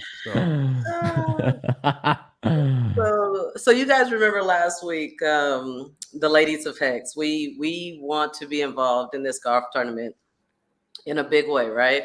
Mm-hmm. And so we got together and we brainstormed, like, I mean, what Richard does, regardless of how you feel about it, it's his method of marketing. He said that over and over, that is the way he chooses to market, right? And so we are women that are extremely active on Twitter, active in a crypto space, which tends to be like what percentage of men? Like 90%, right? Like we are the majority. I mean, you guys are the majority. The men, yes, I get what you're saying. Yeah. Right. Yeah. And so, we developed a marketing strategy that basically said, we need some attention. We need something that Richard will retweet. We need a call of action. We need men in the community to say, hey, yeah, I got a couple extra bucks, 20 bucks, whatever, to help you guys represent Hex at this golf tournament, right? And so we did that, and we raised $2,000, over $2,000, $2,100, right? Right on, guys. By the way, props to you guys. That's phenomenal. That's awesome. Especially in a bear market, as the Germans say, in the bear market. And a lot of that was because, the ladies, they got out there, they were on Twitter, they came on your show, we were making an appeal. And we came back again because we got a lot of, flack, especially from, more conservative people. And we get that. Like, we want to be respectful, but at the same time, we're looking to fill a sponsorship, right? Not just be you want the eyeballs, presentable eyeballs, right? And so we came back again this week, and we have very presentable, marketing. You guys want to know how much money we raised this week? Let's hear. A lot less. We have not received one donation this week. Oh, you're kidding me. I think you should stick to offering to wash the balls. Unfortunately, that's, you do the gifts with the butt cheeks hanging out of the short skirt on the. I'm not going to lie. I'm not stupid and I'm not ignorant to it. But I mean, when you've got a majority of the people in crypto are guys, and a lot, I don't know. Here's the question it raises to me. Yes, you're going to get eyeballs when it's hot chicks and very skimpily clad. There's no doubt about that. I agree with that because it's just, you're appealing to a mass audience of men. Yeah. the question that bears in my mind to me is, how many of you Hexicans live in your mom's basement and you're just waiting for that to be posted? Like that excites you because it doesn't do anything for me. But you want to know, honestly, the only one that I yes, I did retweet. The only one I retweeted, and the one I had to put something snarky up there because I thought it was fun, was the one from Jack's Mexican. And I will put this up here. That was that one made me hot. I'll tell you what, right now, like hot flashes. Like I had to almost take my shirt off and mop myself down. That was showing awesome. some ankle over there. Yes. Did you see that ankle? You saw the ankle too? Yeah, that's what I'm talking about. Saw that ankle. Woo. Excuse me, I'm up here. It does sell. There's no doubt about it. It's unfortunate for those of us that it does nothing for, that you guys didn't earn more, or at least earn the same or even close to the same amount. So you guys keep doing what works for you. I'm not one to judge. I'll put out my opinion, and it's just my opinion. I understand not my opinion matters, because you should have seen, I wouldn't say death threats, but you should have seen some of the nasty comments that came after me when all I said is, hey, I think maybe we'd appeal to a broader audience if Richard Hart would just change his marketing tactics. And oh my God, you would have thought I kicked his dog and PETA was coming to his rescue or something. It was crazy. We're all supposed to be having these conversations. That's how we build. That's how we grow to the next level. But we just have to understand that, like, getting on each other's pages and criticizing what we're doing, look at why we're doing it, right? Yeah. Like, if the motivation is pure, then, like, if you don't like it, then mute it. You know what I mean? Don't. That's exactly right. I saw a comment. I can't remember if it was in live chat or something, of every time I turn around, some Hexican asking for money for something, whatever. We're in a bear market and we're all waiting for Pulse, and where do they think our money's? Whatever. It's like, you know what? Change channel, man. Yeah, 100%. Just like there's another novel idea too. I mean, forgive me, but you don't have to give. Yeah, change. You have to. Yeah, if you can, but there you can. Are people out there that can, but and you don't have to. Like to, what would help, right? But you don't have to post on their tweet and be like, "How dare you do this?" Just, me too, Russ. More people just need to, mind your own business. If you aren't interested in golf and you don't like. The first thing that I have to say, and I say this when I'm speaking macrocosmically on my research tip, on my analysis tip, I always ask, "Que bono?" Like, who benefits, right? Well, who benefits with what these ladies are doing? Well, let me think. Hexico, any holder. Hexicans. I agree with that. All Hexicans. Is who benefits. Now, who's out there doing the work? Well, in this case, it's going to be those butt cheeks or those ladies or whatever. So if who benefits is all of us, and the ladies get to choose what they want their message to be. I mean, I got a friend here. I'm not going to speak the way I normally would. I was just curious if the Jabberwocky will do a little dance for us here. It's entirely on stream right entirely now. Up to the ladies. Okay. And if we just heard, right from Kay's mouth, that we had case study A, that sample size, case study B, and we got the numbers. I mean, to me, there's no question. Take your freaking selective morality and just go somewhere with it. It just doesn't apply here. Now, that having been said, real quick, somebody's taking shots saying Hexicans are always asking for money. I'm going to laugh because I just had my week, guys. I just had a week that I never in a million years believed here 16 months later that I would have. But what it is it's the compounding of a quarter, which is a compounding of a year, which is a compounding of 2 years. And it's a string of events, and misfortunes that put us where we are. I don't think you would enjoy very much being in my shoes for that. Like, if I could have avoided it, I would have done almost anything in this life to avoid being that guy.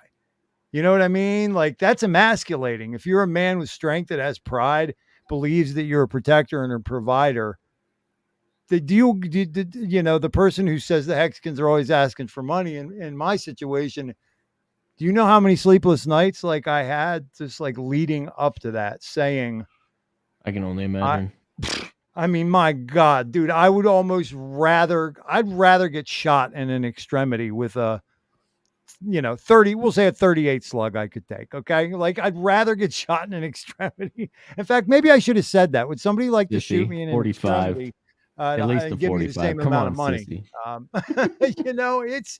It was torturous. But when it came down to what have I been putting 20, 30 hours a week into for the last 16 months? And then these guys, on top of it, it made the decision that much easier, There's a lot of right? there's been some hurting Hexicans over the the last year, and I've seen some very, very generous Hexicans step up and provide and make things happen. My situation, and I bro, love all was of the you guys people out who there, and one bad month. Mm. The vast majority of people who gave, and I'm not going to do any name and thing, right now. If ever, I'm just going to do a general shout, and it's going to include everybody who sent me words of support to help me hold my head, as well as the people who actually, gave, something. But it was the people who are one bad month. They're one bad week, one bad month away from being exactly in my position.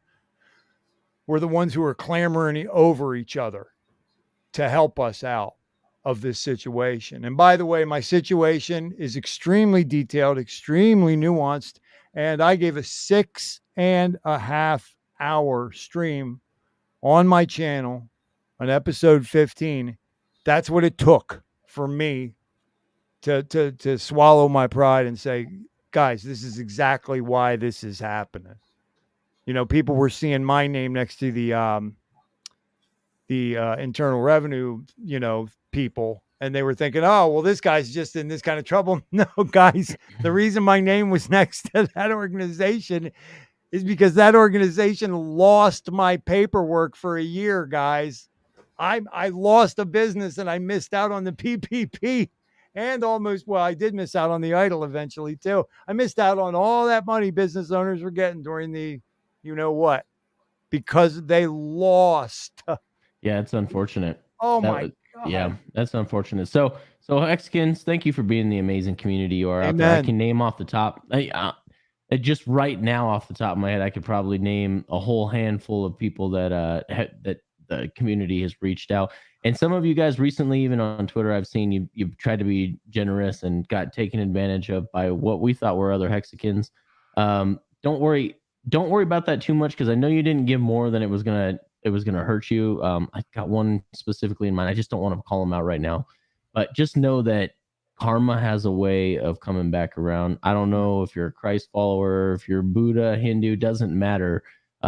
Jesus even calls it the golden rule, and what goes around does come back around. So if your intentions were good with that, and you had nothing but the ideal or the intent of trying to benefit others that were in need and in harm, by all means, guys, don't worry, it will come back tenfold. So I just wanted to, I thought about not saying anything about this unless something came up, but I just wanted to throw this out there just so whatever. Sometimes people come out like on Twitter and they'll say something about another person or accuse somebody or whatever. I don't know the full story on the Hex on Air situation. Yeah, that's what I was referring to. Yeah. Okay. That's exactly. Hex on Air is the one that gave me the golden ticket. I asked him if he wanted me to send him some money for it. He refused. He didn't want a penny for it. All I'm saying is I don't know the rest of the situation. If whatever was going on with, I saw him come back and apologize to Dolomite later, and that I was just great. wanted out there so huge. The community knows, right? He won a ticket, a golden ticket, which he probably could have easily sold for, I don't know, $500 or $600 to somebody who was looking to buy one. I don't know. I can't remember what they cost, right? But he did not even, and I'm just letting people know that he could have been like, oh yeah, just, can you give me $400 or something? So other than that, I don't know all the details of what else was going on with that, but I know he's in chat, he's in the community, he's on Twitter. He's at least give somebody a chance to defend themselves. Yeah. And I know that's why I didn't want to bring it up, because I don't know any of the details either. But since it was brought up, Dolomite, you had nothing but good intentions out there. Don't worry. You will be rewarded for your good intentions. Trust me on that, friend. And I know Hex on Air just from being in chat and Twitter and stuff. And Dolomite I've seen around. I don't know the guys personally. I'm just putting that out there that even if he did something intentional, whatever's going on, he did also have an opportunity to profit from giving me something he won, and he refused to whatever. I'm just putting that out there, right? 100%. Absolutely. The other thing, and I tweeted about this earlier, is human beings aren't perfect. We're not perfect. I'm not perfect. I'm not better than anybody else to come out here and tell anybody how they should behave or whatever. We're all adults. But we talk about being such an awesome community, and somebody steps up for somebody else. And then every day you see it on Twitter, somebody trashing somebody else. I don't know if it's egos or people with FU money. They think they can just say whatever they want, and they don't really care if it hurts the community. We can do better. Yeah. You know what I'm saying? You know, I'm not one to get involved in people's drama. I do not like it. But I think the main issue that we have here is that everything is on the blockchain, right? So if arrangements are happening and they're financial and they can be tracked and monitored on the blockchain, right? And you can't explain, right, why these transactions occurred, right? Then you know people are going to question you. No, and I have no problem with you open yourself up to that when you know. Like I said, I don't know the full story, and I totally agree with you. That's the great thing about it being on there. I'm just saying, on the balancing scales, if this side he's got all this stuff on him that he effed up, all I'm saying is over here, I'm just letting people know. And I always believe people should be able to defend themselves. But I see people dogpiling on. One person says one thing. I did not get involved in that. Again, there's always one person's story, the other person's story, and then the truth somewhere in the middle there. So people don't have all the facts. Or, you know what? Like, I think there was a bunch of tweets. I didn't go through and read them all. Maybe that's everything you need to know right there in the conversation, whatever's said. I didn't have time to even try to read it all. But I know there's people that jump on there and they see someone they like say something negative about somebody they don't even know. Yeah. And they're like, what a scumbag. What a jerk. Dude, I've been victim of that for the stupidest stuff that I've been accused of on Twitter. And it's Twitter, right? I guess probably. But absolutely, if somebody does something wrong, they should be held accountable. If there's proof, they should be held accountable. Yep. I'm just saying the only dealings I've had with him, aside from seeing him in chat and talking to him in chat, is the ticket he donated to me and didn't ask for anything in return. Aside from that, I don't know any of the other details. That's all I'm saying. But you're absolutely right. If somebody can track the wallet and see you're doing this, that, and the other, and you're still portraying yourself as needing something, then yeah, absolutely, that's messed up. Hey guys, I want to give a giant shout out. Go ahead, Thoschild. Go ahead. Well, I just have an assistant here who begged me, all night. He said, Dad, if you're going on, your channel, can I come on? And then when he found out I was coming on your channel, he said, well, then I got to come on there with you. And I said, well, I'm not doxing you. I said, you better go find yourself a get up, dude. And he said, all right. So he said he'd put one on, but he said he had a couple things that he wanted to share with Hexco, if that's okay with you guys. Okay, sounds good. Let's hear it. Let's hear it, Jabberwocky. This is actually Lucky. You can call him Lucky. All right. What do you want to say, Lucky? I love my dad. He's a great waker. And thank you for working with my dad. Oh, you kidding me? It's our pleasure. We're lucky that he'll have us.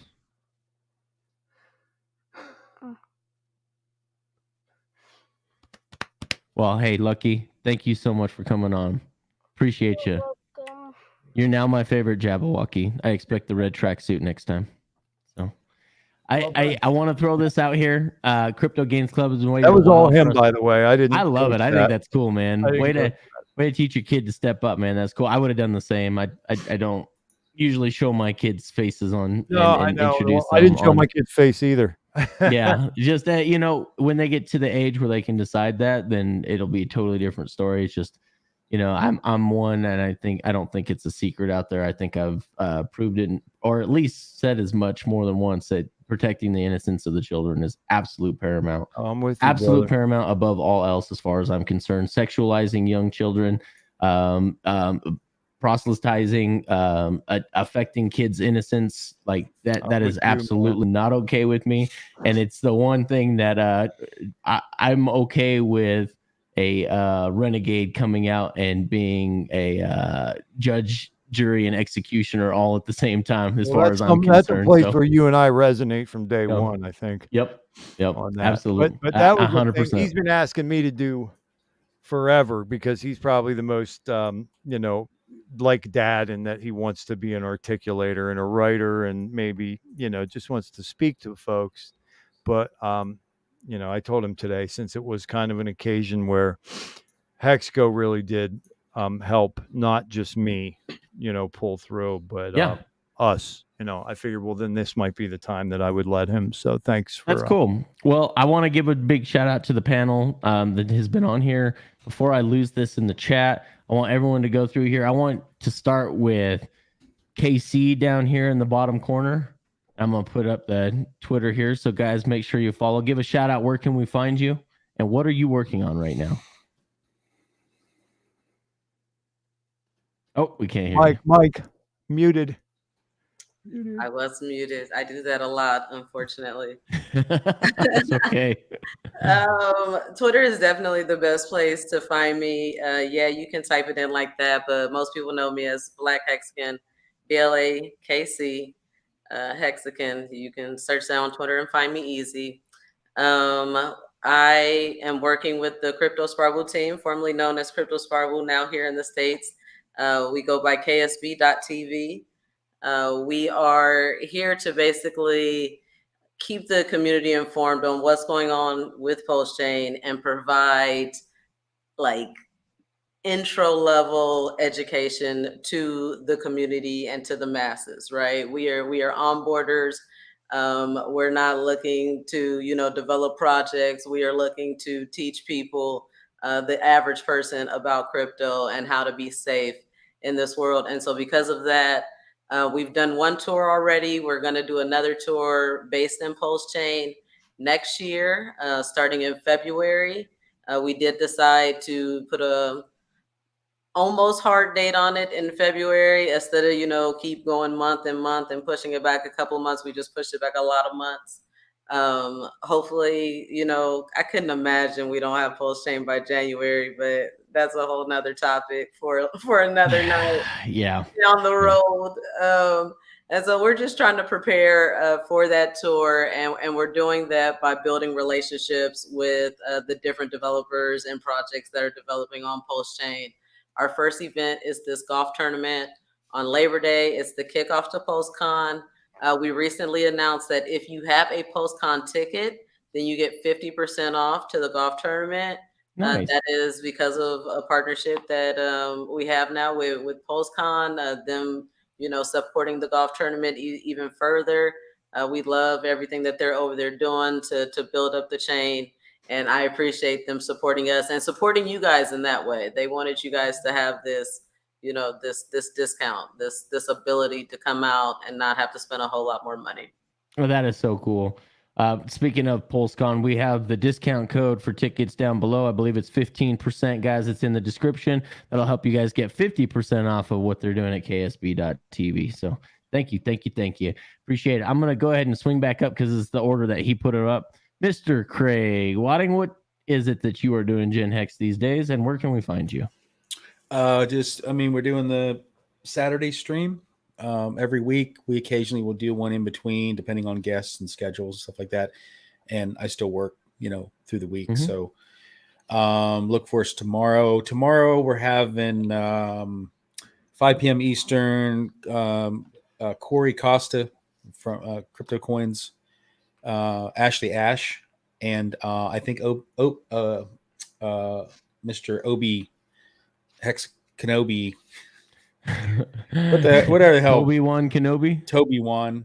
I was trying to get his. I knew his name was. It was a mashup, and I couldn't remember which part of it. Trying to remember it when I not reading it off. So, Mr. Toby McKenobi, Toby McNugget Kenobi. Yes. Okay. So hopefully that'll be a fun conversation having them on. Right and on. last week we had Crypto Kool-Aid, Wild SJ, and Chris Side Effects, who all know each other in real life. And SJ was able to promote the golf thing on there too. So right on. Get the word out. It. I love it. Yeah. Some of my 3 favorite people in the community Toby. You just named Sorry, off man. right there. I butchered his. Oh, 4 including Toby. 4 including Toby. He's at work or something, listening from work. Yeah, I love it. So, it was the Hexobi part. Child, make sure to follow Child on Twitter. Where else can we follow you there, sir? And what are you up to these days? Let's see.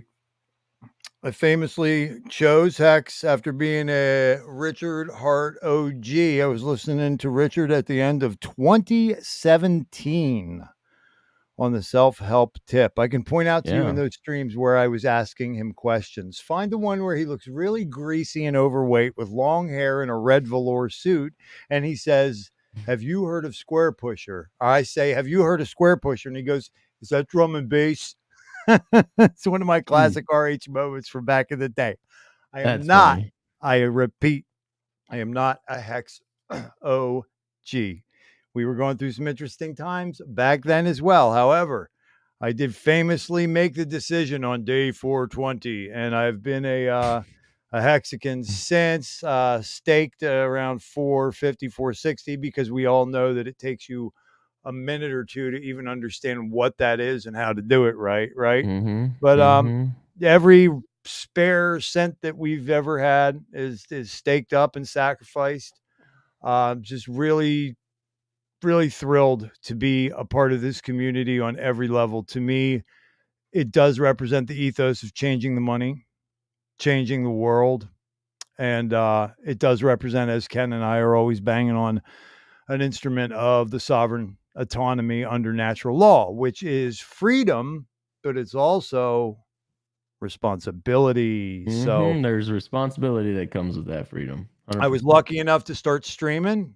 Had a lot of good Hexicans, vets, OGs, and contemporary, like luminary friends that are like, dude, get it together, launch, do it, man. So thankfully, I finally was able to do that starting about 6 or 7 weeks ago. And much to my surprise, I remain. So you can find me at the channel, which is my name, Thoth's Child, over at YouTube. And I'm Thoth's Child on Telegram. He claims to be a big fan of mine. He always tells me in my DMs he is, and then he blows me off when I finally show up to his show. I show up, I'm like, hey, are we gonna do this interview? And then God, that was the beginning of the collapse. I'm gonna bring that up, guys. My problems have been so bad. I've had health problems and insomnia, and I was sleeping every other day before Kinetics was supposed to come on for this big interview, which I organized. I was really excited for. I said, I'm going to take an hour nap. 6 hours later, he's like, oh my God, did I sleep through that? This is true.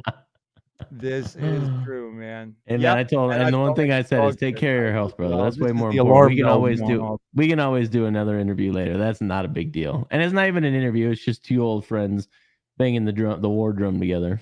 So, I'm just lucky that I do feel fortunate that you agreed to do it. And you're going to be starting it off because it is going to be my first mover segment. And I expect this to go for a couple years, man. As long as it takes me to get through every first mover or OG who's willing to speak. And they don't even have to come on camera. And they don't even have to use their original voice. I will be willing to cloak the voices if they want. But I'm going to get every OG who's willing to talk, man. All right. Well, I love it. Hey, I'm gonna come back. I've waited way too long. He thinks I'm trying to ice him in the back. I think he thinks I'm trying to ice him like you would a punter. So he'll freeze when he comes on. But my man Hextech is actually here, so I got to bring him up. I just wanted everyone to be able to throw out there. I just wanted everyone out here to let everyone know. Chill your stuff. Where can we find you? What are you doing, Hextech? Where can Hey. we find you? What are you doing these days, my friend? Okay. Well, I'm finally out of bed. I've actually, I've been actually down sick for like Oh, no. 4 out of 5 days. Like, didn't leave the house, and so like today was the first day I actually got back to the gym and got my workout, and I missed out an entire week on that type of stuff. And I did the same thing Thoughts Child was talking about. I totally like came home and fell asleep and napped. So I caught the end of the stream, but I caught what you guys were talking. Basically, Hextech16 on Twitter. I do have something that's it's on Twitter. It's called at Crypto Cash 2022. It's the Prosperity Project thing that I'm doing. There's no coins attached to it, anything. You can give me a fun follow. I will be posting an update. It's basically to show people how to dollar cost average into crypto and start building wealth generation. It's a version off of my original project that got me into Hex, that was so successful. Thank you, Richard Hart, because of the fact that TYRH. What's that? TYRH. Yeah, TYRH. It's one of those things where, I just had a guy last week that didn't want to hear anything about crypto and just got, I don't know what tripped his trigger. I turned him on to a Richard Hart video. And like the next day he was blowing me up like for 48 hours, like questions after questions after questions. So now he's an official Hexican, and good for him, and I'm guiding him through the process. He was a no coiner, type of thing. So, it's awesome. Just kind of giving back. What kind of tripped my trigger, making me jump on. I heard you guys first talking about like, people in the community asking about, like different projects and things and giving, and I think, for some of us who have been around, it's a great opportunity. There's been several opportunities to like give back. Sorry, Thoughts Child, I totally missed out this week on your Twitter threads. I would like literally maybe spend 45 minutes, sleeping and like resting. Health, bro. Oh, Health man. is Hey, always more important. I was Yeah, gonna and say, that's Deckard was there for me when I'm starting up the channel. I mean, Deckard, you were there. I know. You were very supportive of me at the outset. So thank you. Yeah. Thank you, man. And the thing that I just want to comment on, that's the thing you guys were talking about when I like literally jumped on and clicked the link, was about like people trashing other people, like, and talking, excuse my French, but I'll say poop talking other people, like, Twitter spaces. I mean, I do a lot of poop posting just for fun and giggles, that type of thing, and just like throwing around things. There's nothing to do in the bear market. But like, people ripping people down, just really not interested. I've never gotten involved in those type of things because I'd rather be on the positive side of like people talking about overcoming struggles or, about, just giving out positive vibes. I mean, there's nothing, good about ripping down another person. It doesn't improve your life. So.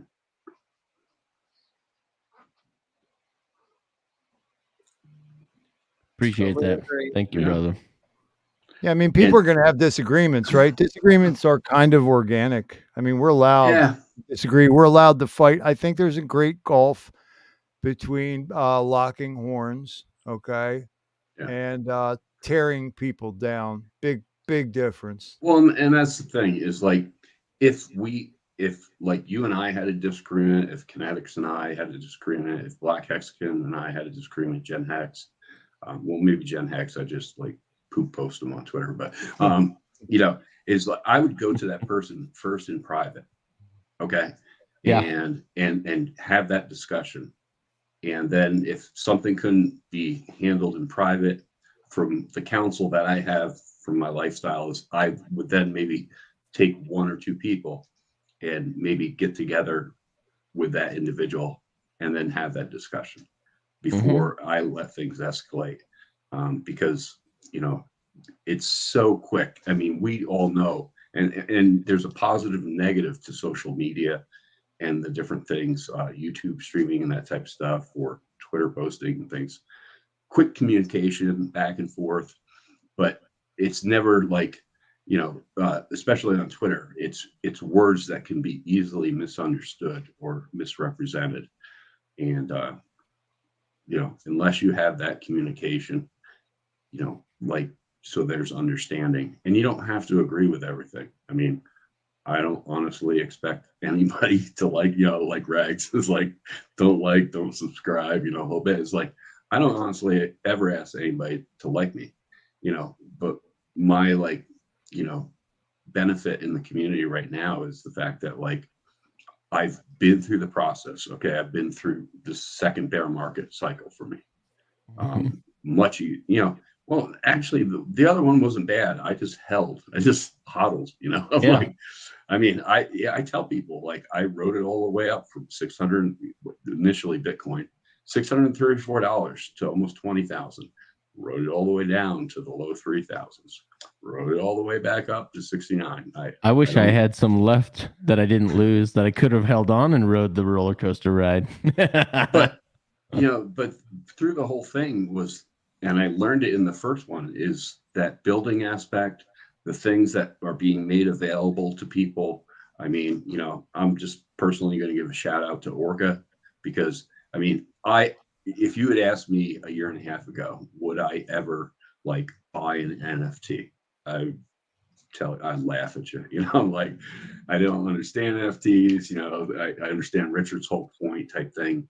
And then Pixel Park came out with this thing with Boxable that I'm personally on the waiting list for a Boxable for my property.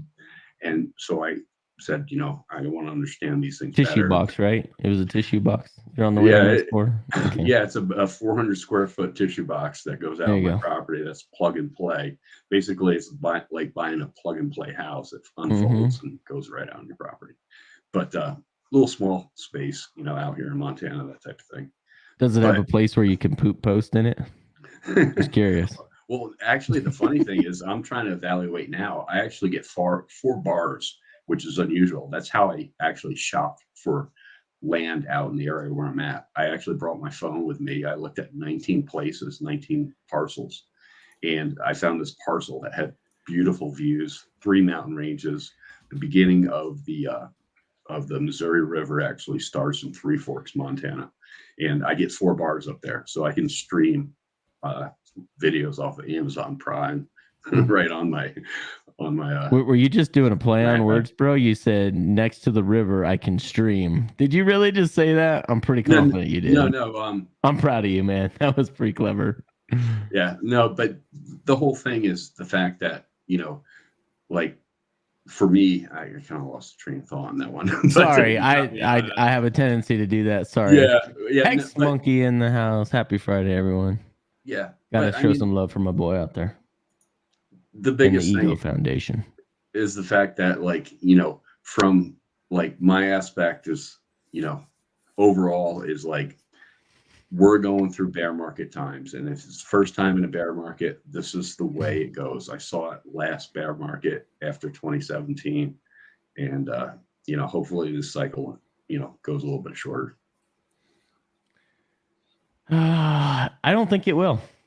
Can I say that? Am I allowed to say that? I don't think it will. No, you're allowed to say it. I mean, I'm, like I said, you may disagree with me, hopeful. But I'm going to say it. Yeah. I'm not discounting it, but I'm saying I'm hopeful. But I don't know. Technically, think about it this way. If you crashed at the end, well, technically you really crashed at the beginning of 2018. You were good through Christmas. I mean, you obviously had some price down, but you really started to see from 17 to 11. And then finally down in 2019. That was really only a year and a half, a real year and a half before you really started to see it. And it wasn't even quite a year and a half. We've been in a bear market for over a year now, guys. That just tells you in another 6 months, we should see some recovery.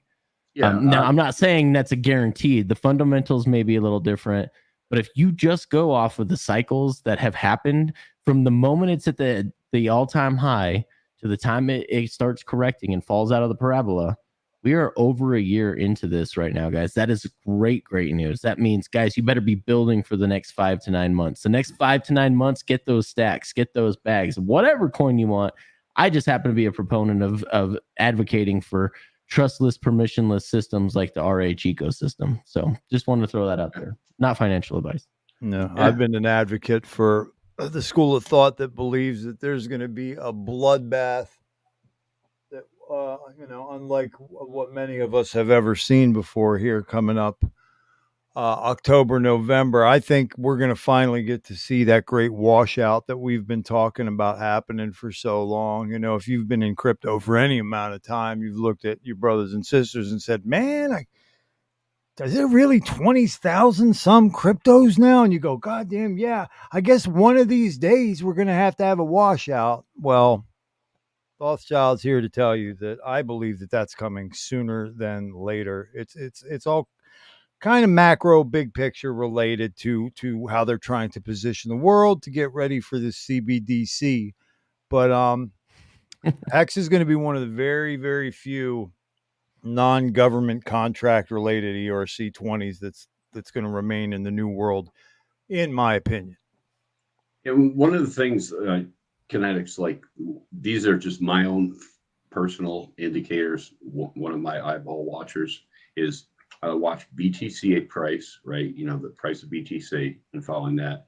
And then as a market leader type thing, in the general market now, because it's the best coin, that type of stuff, but and also housing market. And we're not there with the housing market yet. And those are two personals for me that, obviously I follow, inflation numbers and seeing what they're going to do with the rate hikes and stuff. If they're going to finish shocking the market here in July. So I don't think I've got any revolutionary new thoughts on this. But first of all, got to bring up my boy Wales. He decided to actually grace our presence. He's been ducking and shucking me for the last week. So he's purposely tried to be void of being in the same room as me.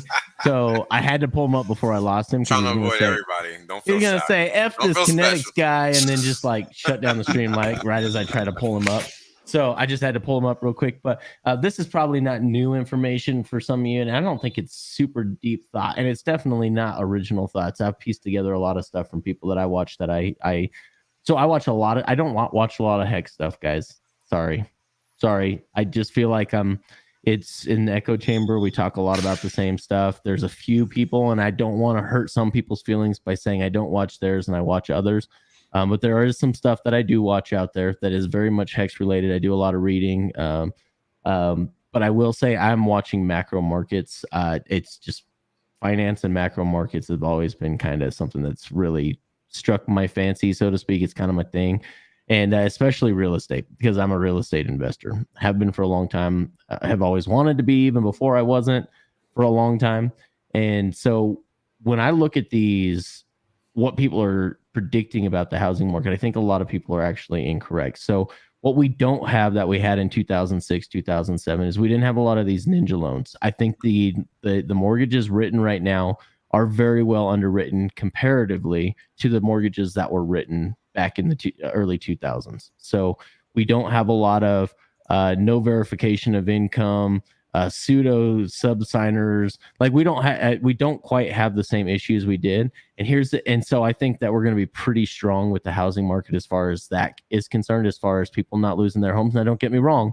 I think there will be some foreclosures. I think there's a lot of people that overextended themselves. So, and when you have to tighten the belt, there's a lot of people that can't afford their house anymore. So, but the other side of thing is I think we're going to see a correction on housing prices, but what I don't think is going to happen is a housing price crash. And the reason why is because we've been behind on new production of building new homes for almost a decade now. So we're almost a subsect, or what is it? It's a difference of 1 million new homes a year should have been built, and we weren't anywhere near that. I think we were only 30 to 40% of that. So I think there's still a lot of people with demand for housing out there, for people who can afford mortgages, that are still going to be shopping. Everyone's going to be waiting for these deals. And I think there will be a price correction. A lot of that has to do with the fact that as these mortgage rates continue to go up, you can buy less and less house for the same amount of monthly dollars. So I do see that happening, but just want to throw that out there, guys. I do not think there's going to be a crash, just personally, in my opinion. And Mudhog loves strippers. So he's just saying. So, Oh man. Bob and Thanks for that. King. Thanks for that, Mud Hog. Bang bang. Back Hey, to Mud you. Hog, man. I think I'm gonna have a feature. You know, all these features that I'm trying to bring on the Mind Spray, man, up and coming. I think I am going to have an episode where we try and onboard some of the working ladies as a group. So if you want to be a participant in that episode, get at me. Hey, Bubble Guy, Crypto King, Mr. Thoughtschild. what's up, What's sir? going on? King, you are the Bubble king, Guy. man. Thank you for giving us all a little pump there, man. Thanks for all Hey, you do. I have to do. I have to show. Live up to my title, so My God, I do dude, whatever you I like have can. the Pope on speed dial. My God, dude. Yeah, just let me know who you want me to get, and I get them. I heard of this Wales only character, man. No, You too think you no, can nail no, him? You think too you can pin him exclusive. down? Not gonna happen. You can't get a hold of that guy. I tried That calling guy him today. will. We couldn't That even guy get a will bob signal. and weave and miss you all week. Trust me. I talked to him. Oh. I don't even know who you guys are talking about. You guys are We're crazy. talking about you. You gotta get them in between tokes. There you go. That's the plan. Stick to it. We're You talking might about catch you. me. Oh. We're talking about you, but we already talked about it. So you need to go back to one of our previous videos. I don't know what I'm saying. There you go. You put the toke Oh, back in Hex token. love it. My guy, Far Out Aliens in the chat. Thank you, sir, for joining us. Appreciate you. You people show up for this every week. Every week. Every week. The masochist. Last week was pretty crazy. It's like the one week I didn't show up, and I saw a lot of like pre-day one OGs like Crispy and Tim Benjamin was back last week too. I saw that was pretty cool. Oh yeah, I caught that on the restream. I wasn't even there for that either. I mean, just it's been a hard 7 days. I'll tell you what. Hey, Just to be clear, Ken, I I count wanna myself one of the I'm you sorry, people. Bob. Go ahead. I was just saying, just to be clear, I count myself one of the you people. What do you mean, you people? You people. Hey, Ken, I have an image of the director of the department of that alphabet agency I was alluding to earlier. This guy is actually a division director right here. I don't know if you want to share. Who's that? Oh, this guy? Oh. Senior Oopsie. And who is this? This is the guy who lost my tax return and prevented me from getting any of the Oh, SBA yes, help. yes. This Yeah, is your apparently- hard federal tax dollars at work right here, guys. This Well, is the apparently he kicked it under a filing cabinet and couldn't find it for a year. So thank you, Senior Oopsie. Osama bin Oopsie. I don't know what you're talking about, dude. All right, I'm entering Tank Crypto has somebody that wants to put 100K in Hex, and I'd be more than happy to talk with them and walk them Well, through. If I have to, we'll do right a on. stinking screen share through their Coinbase account. That's what we got to do. So anything to do to help the community here.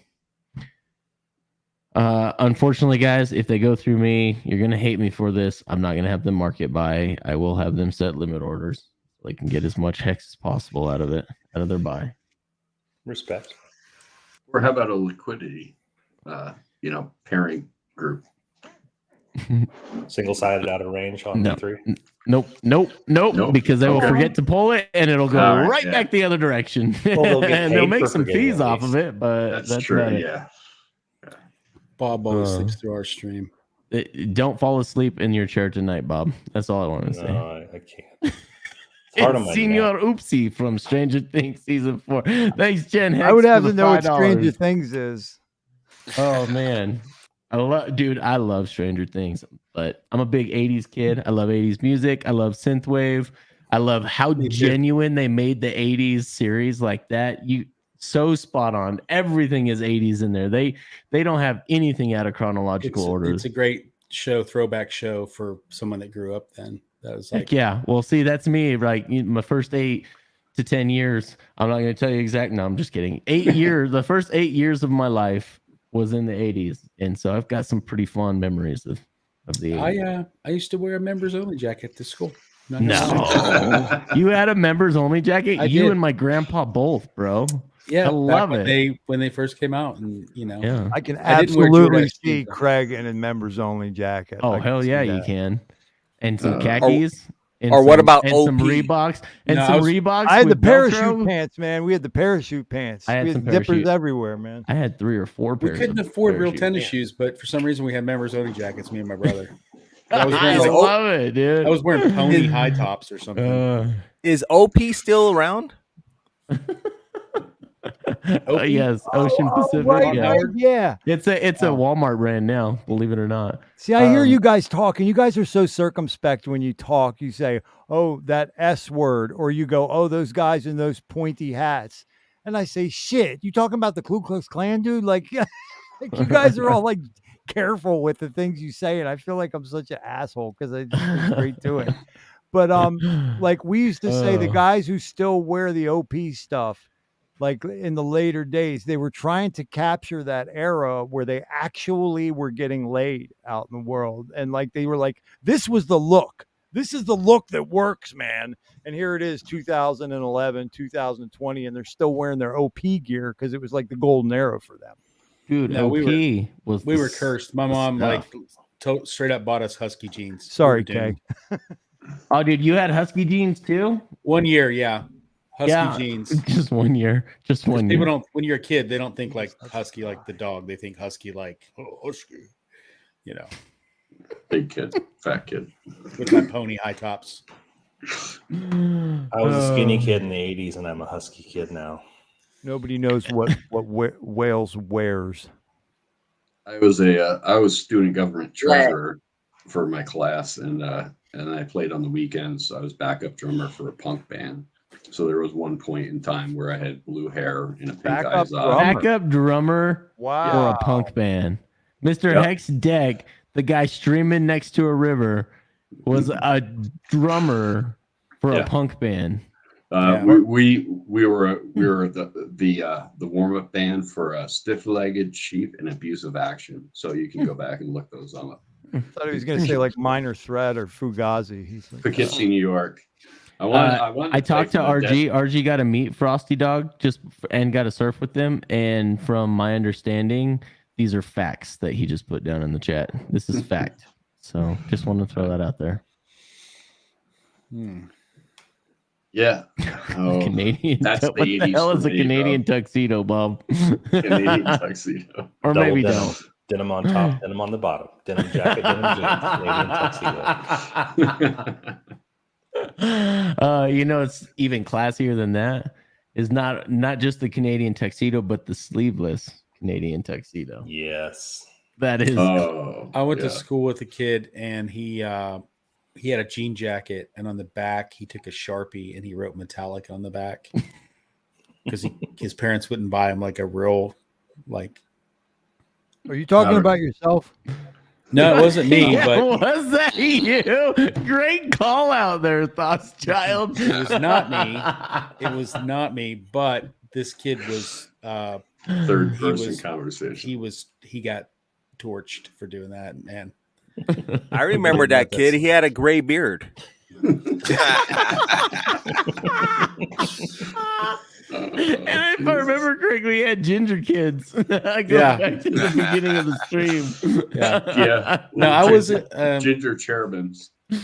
Yeah. I don't think I was into Metallica back then. I was more of a Flock of Seagulls guy. Had the hair. Yeah. You like Flock of Seagulls? It's been real, guys, but I gotta. She's like, okay. She's like, I'm out. You guys just took it a little too far. Yeah. She knows me. She got to experience me firsthand in real life. So Well, I'm gonna do my shout out and then I'm gonna dip. So if everybody could, I want to shout out Russell Brand. I did get a response from his team. This was a year ago, July 21. And now I'm trying to reach out to him again. And I'm using the Charles Payne Fox Business News interview to attract him and see if we could get him again. I did send another email to his team again. So please blow up that tweet and, let's get him on. I agree. Love it.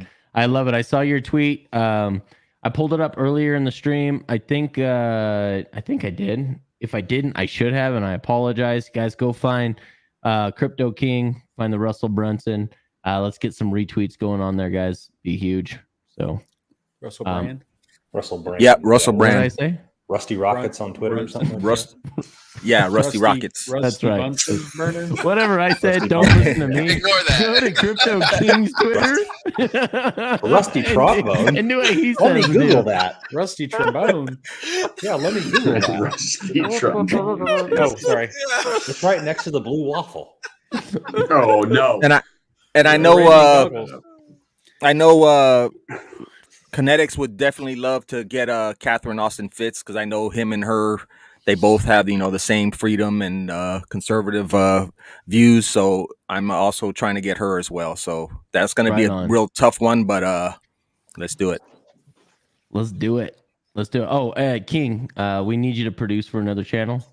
I will give you all the deets later. I just can't talk about it publicly. So you know me. All right. All right. Talk about it. I'm good. All right, everybody. Y'all have a wonderful weekend. I'm out. Outro. All right, bye.